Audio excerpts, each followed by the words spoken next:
And a very good Friday morning, evening, afternoon, whatever the hell it is, everyone.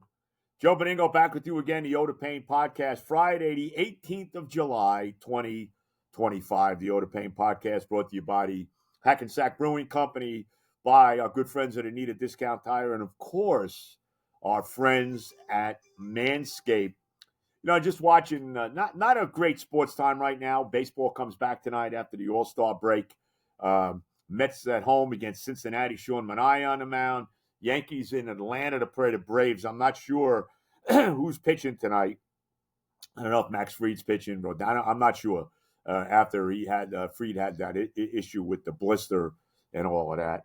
But let me ask you this, and I was just watching the Open Championship in Royal Portrush. Brian Harmon right now, -8, leading by one shot over Haotong Lee. But you got a lot of guys in the mix. Scotty Scheffler, who just teed off 3 under par. Rory is 3 under par. He just finished his round today. How about Bryson DeChambeau, who yesterday shot a 78, 7 over par. Today he shot a 65 to get himself at least into the weekend. He's +1 overall. Phil Mickelson just teeing off 1 under par. He's played very well. So interesting leaderboard as we go forward.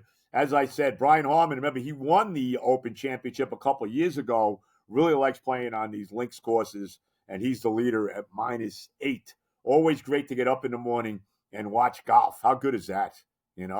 Put it on. I think it starts like 4 a.m. I think the coverage starts 4 a.m. These people are on all day till 4 in the afternoon. It's absolutely crazy, and the weather's crazy. I'm just watching it now. The weather's unbelievable. It's raining on one hole. Half the golf course, it's raining. The other half, the sun is out. I mean, it's just, it's insanity over there in Ireland. Thank God I don't live there. I'm sure our good friend Rosie O'Donnell's having a wonderful time living in Ireland, but I'm sure we don't miss it here in the United States. But nevertheless, I digress. I digress. I looked it up. The Yankees are still undecided. Oh, they don't know who's pitching yet for them today? As far as I just okay. saw. Manaea for the Mets. I saw that, even though he pitched the last. He's the last guy that was on the mound in that loss to Kansas City Sunday. But I guess he's on his regular rest, 4 days rest. So all good. What'd you think of the All-Star game? By the way, you had a couple gimmicks in the All-Star game, right? It really was a 6-6 tie, but then they had a home run off to see who won. And Kyle Schwarber hit 3 home runs to win it for the National League and take the MVP away from Pete Alonso. Seriously, there was actually an uproar that Pete Alonso didn't get the MVP. Do we really care? Does anybody really give it? Look, I'm as big a Met fan as anybody, okay? I love the Mets. We all know that, all right? Do I give a damn that Alonso didn't get the only MVP I want Pete to win, right? And I would like to see a Met eventually get a regular, the MVP for the season. No Met has ever won it. But the only MVP I want to see him win is in the World Series. I mean, that's the MVP that I'm the most excited to see one of my guys win. So it was good to see Alonso hit the 3-run homer. All the Mets participated. Lindor was a starter at shortstop. Diaz was unable to close it out. A little infield roller for a base hit did him in. But, if Edwin Diaz is going to blow a save, let it be in the All-Star game and not when it counts for my team, So I'm okay with that.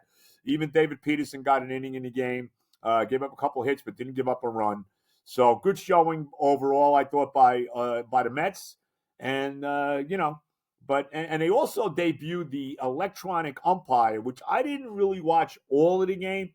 I was kind of in and out. The All-Star game doesn't, the All-Star game to me is not what it once was. I mean, I've said on Monday or Tuesday, whenever I did the podcast, the All-Star game was appointment television at one time, and now I could really give a damn.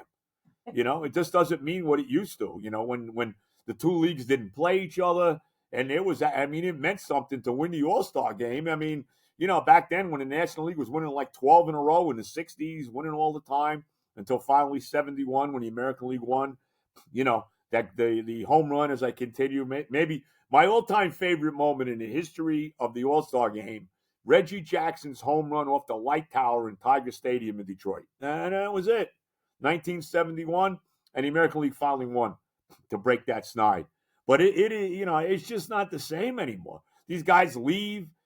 I'm sure that Aaron Boone would have liked to have Aaron Judge for the home run off at the end of the game, but he was well on his way to wherever he was going for a couple days. I mean, these guys are gone. Ohtani was gone. They come out after a couple innings and they got the plane waiting for them. So, unfortunately, that's the way it is anymore with the All-Star game, which is kind of sad. But nevertheless, at least baseball back tonight, thank God. Ready to go again with the Mets tonight. David Wright gets his number 5 retired tomorrow. And I really like, a lot of people were very happy that the Mets had only a limited number of retired jerseys. Remember, it was only Casey Stengel, Gil Hodges, and Tom Seaver for years. And now, since Uncle Stevie's taken over, we're seeing a lot of guys, and rightfully so. As a Met fan, I'm thrilled. Jerry Koosman should have his number retired. Keith Hernandez should have his number retired. Doc and Darryl should have their numbers retired. David Wright should have his number retired. And even Willie Mays. I'm all for Willie Mays getting his number retired as a Met because of what he meant to baseball in New York when the Giants were in New York. And, of course, he came back, played a couple of years with the Mets, and, of course, was part of that 1973 National League championship team that lost in the World Series in 7 to the A's. So I got no problem with that. And hopefully we will see Uncle Stevie pay up for that big money he's going to have to give Pete Alonso at the end of the year. And eventually we'll see number 20 up in the rafters as well for Pete Alonso, who, if he plays his whole career as a Met, and God knows he should, will turn out to be the greatest everyday player the Mets have ever had, and a homegrown Met on top of that. And that's one of the things I love about the retired numbers, too. I forgot Piazza. Piazza, of course, is also retired. Number 31 up there as well. And Piazza should be up there. But I love the fact that so many homegrown Mets have their number retired. Now, was Seaver really a homegrown Met? Well, really he was, even though they got him in some kind of a lottery. I think he was originally drafted by Atlanta. But I don't think he ever played for their organization. So, to me, basically a homegrown Met. Jerry Koosman was a homegrown Met. Doc and Darryl were homegrown Mets. David Wright is a homegrown Met. The other guys, obviously, Willie with all those years with the Giants. We already documented that. Keith Hernandez, of course, with the Cardinals before that trade, which I still can't believe happened in 1983 when he came to the Mets. And, of course, as well as, and who am I missing here? Piazza, of course, who played the early parts of his career with the Dodgers, had about a 10-second career with the Miami, Florida Marlins, and then, of course, wound up with the Mets. But I love that Uncle Stevie is doing his thing, showing the history of this franchise, which even though, we haven't had the greatest run over, the last 63 years, we haven't had the greatest, been the best team in baseball. We only won 2 championships and 5 pennants. Overall, have never made the playoffs more than 2 years in a row. Even so, we've had a lot of great guys come through, from the Polo Grounds to Shea Stadium to now Citi Field. So, very excited about David Wright getting his number retired tomorrow. By the way, if you didn't see it, they debuted it last night on SNY, The Right Way, the documentary about David Wright. Really outstanding. Really done very, very well. So if you get a chance, if you're a big Met fan, you got to see it. And there's no other way to say it. If you're a big Met fan, you got to watch the documentary on David Wright. I thought the SNY did a really, really good job on it. So we'll see where we go. I think looking ahead to the second half of the season, I think both the Mets and the Yankees are making the playoffs. It's going to be a dogfight for both teams to win the division. The Mets and the Phillies, it's going to be them all year, battling it out for the National League East, but I think both teams will be in the playoffs. Same thing for the Yankees, who really are now in a dogfight, really, with 3 other teams. They're 2 games behind Toronto, Red Sox right behind them. What do they won? 10 games, 11 games in a row, whatever the Red Sox have won. It's amazing how hot they've been since they got rid of Rafael Devers, even though he was their best player, just showing you that there were issues there. The whole story about Devers before the season. They told him, put your glove away. You're going to be a DH all year. Then halfway through the year, because they signed Alex Bregman, as a free agent from Houston to play third base, all of that. And then halfway through through the season, through the early part of the season, the Red Sox said, "We need you to play first base." Devers said, "No, thank you." And I'm sure the Red Sox were not too happy about that. And they wound up trading him to the Giants. And he hasn't exactly lit it up since he's gotten to the Giants. And the Red Sox have been red hot. So, it's funny. It reminds me almost of Nomar Garciaparra. You go way back to the Red Sox. Remember, the Red Sox traded Nomar Garciaparra. When was it? Early in 2004, wherever it was. They let him go, right? And that turned. They brought in who was it? Cabrera. Was it Orlando Cabrera? I think that's who wound up playing shortstop for them that year. And they went on to win the World Series right after they got rid of Garciaparra. So kind of similar, right? A little similar to that situation. Anyway, but the Yankees, really 4 teams involved. You got Toronto, the Yankees, Boston, and Tampa Bay, who's 5.5 games out of first place right now. So I would not count them out. So I think both the Mets and the Yankees will be in the playoffs. Whether they both win the division or not will remain to be seen, but it's going to be a dogfight the entire way to win the division. And one thing that I feel good about with the Mets is they're getting healthy. Like I said, they got their rotations coming back. Manaea, Senga, these guys are both healthy again. So that's really good news if you're a Met fan. And we'll see what happens. Are they bringing Alvarez? I wonder if Francisco Alvarez will be back tonight from the minor leagues. You might see him back. Vientos, Swaggy V. Swaggy. This guy's done nothing. They call him Swaggy V. He had one decent year. Looks like he's finally starting to hit again. So that's a good sign for the Mets. So, we'll see how it plays out. You're a Met fan. You got to be happy with your team. They stabilized things. 13 games over 500, 55-42. 3-game series with the Reds, and then the Angels come in for 3 as well. Monday, Tuesday, and Wednesday. Still a couple weeks away from training camp with the football. So we got a ways to go for that. I don't even want to begin to get into that and what's going on there. But, we'll see. As I mentioned, the Yankees are with the Braves in Atlanta tonight, and let them beat the crap out of Atlanta, who I think Atlanta is pretty much done as far as making any run in the second half of the season to be a factor in the National League East. All right. Benigno, the Yoda Pain podcast. Now, we will know soon about when we'll be back with our next live podcast at the Hackensack Brewing Company. We'll let you know. Should be soon. Got to talk to Jones and get that all straightened out. I know people have been asking about it. So we're working on that right now. You need work done on your car, the place to go is you need a Discount Tire. Go see everybody over there, Ari, Johnny, the whole mishpucha. My son Johnny, they'll take care of you. Whatever you need tires, you need work done on your car, you need your car inspected, they will get it done for you. Go check them out at Anita Discount Tire. And, of course, Manscaped, they'll be back with us next month. I guess they had some issues with the tariffs, whatever the deal may be. But they'll be back with us next month. Don't forget that Ultra 5.0 lawn mower. It works very well, and you'll be happy you did. As I said, it always gives you that illusion of extra inches. And don't forget also, you got the shampoo and body wash, which I love. Actually, it's just shampoo and conditioner, but I use it as a body wash as well. And, of course, the underwear, which I am a big proponent of the Manscaped underwear. No doubt about that. So that's about it. The only other thing I'm going to say, and I don't really want to get too much into this because then you start getting into political crap and all of that. So I'm trying to stay away from that. Everybody knows where I am politically, but we're going to stay away from that. But, and I could really give a flying rat's tail about the WNBA. But I got to tell you this.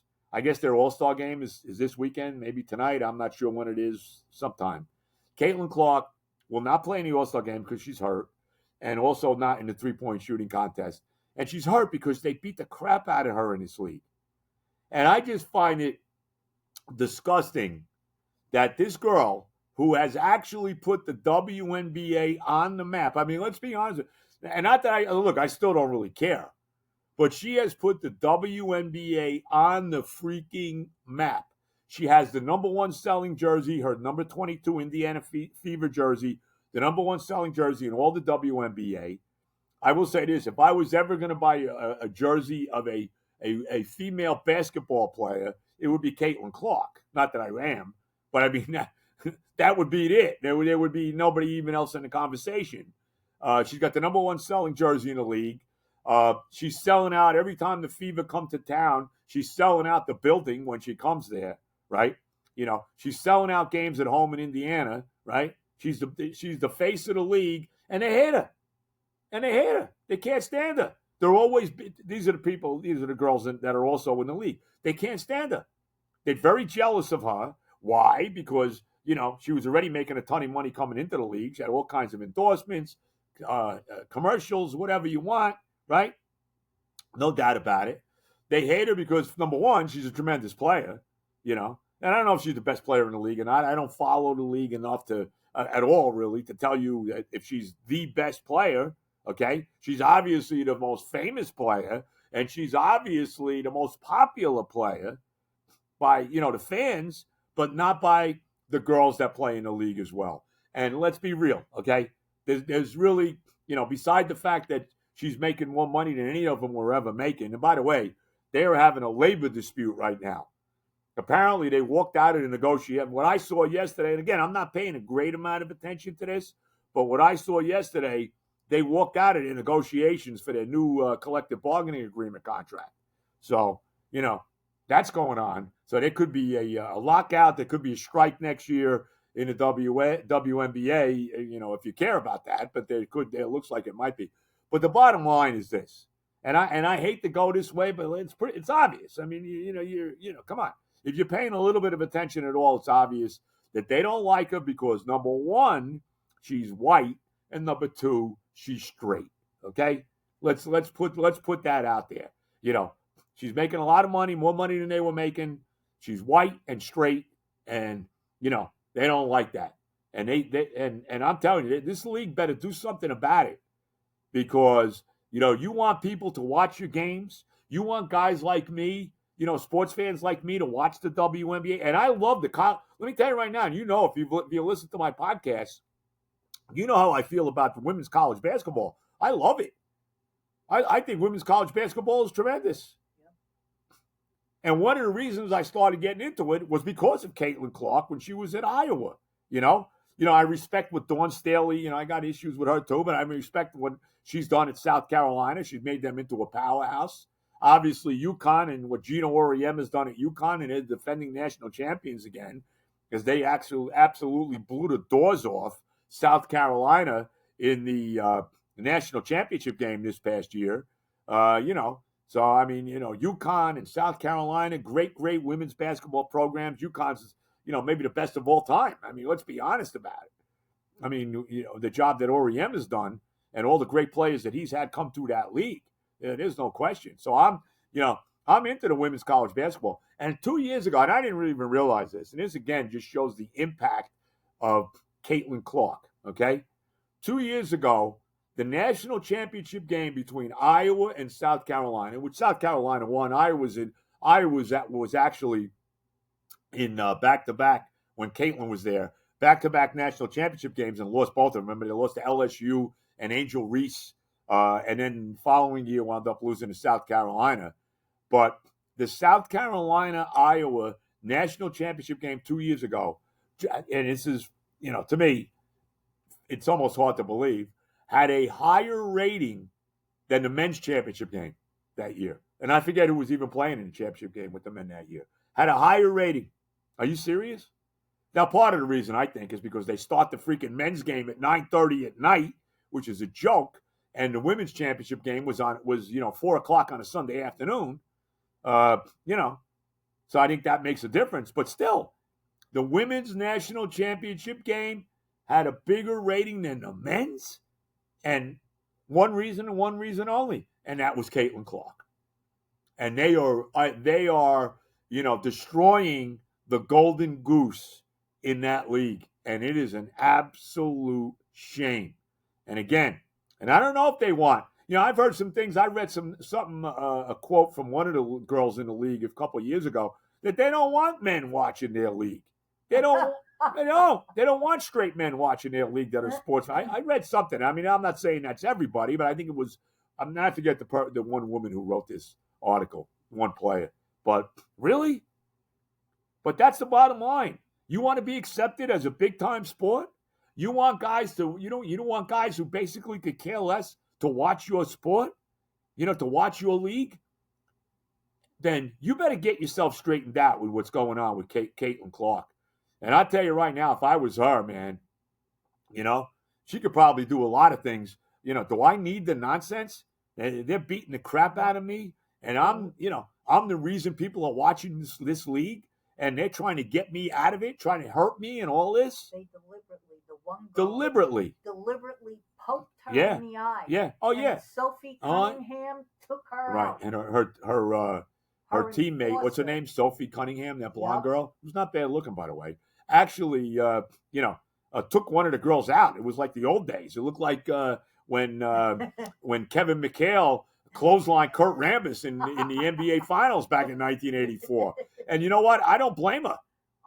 I don't blame her. She's sticking up for a teammate. But this league better wake up and smell the coffee, okay? You want to be accepted, as a big-time professional sports league, and you are destroying the one reason right now to put a WNBA game on with Caitlin Clark. And it's absolutely disgusting. And believe me, I hate to get into all this stuff, but it really does bother me. And like I said, I think it's obvious the reasons that I stated before why she's being treated the way she's treated. And that's really just too effing bad. I really, really, really, really is. All right, now I want to make an announcement here as well. For the rest of the summer, until we get to the beginning of the NFL season in September, I'm just going to do once a week on a Monday. That's going to be it as far as the podcast. So we're going to cut it down to once a week. My daughter doesn't even know about it yet. She'll know. I'm going to cut it down to once a week. We'll only do Monday mornings, and we'll lay off on a Friday. Once we get back, once NFL kicks off in September, we'll go back to doing two a week. Right now, between my early morning hours, I got to get up tomorrow to do 4 o'clock in the morning to do the show. It's always a joy when I'm doing that.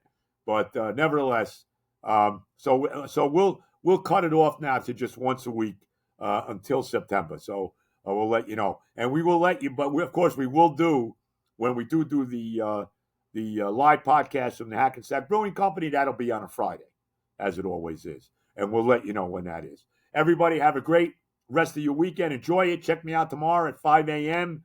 on the Fan. All the love to everybody. Let's go Mets. If you're a Yankee fan, good luck to your team going forward in the second half. And again, enjoy the rest of the Open Championship. All the love. And of course, God bless America.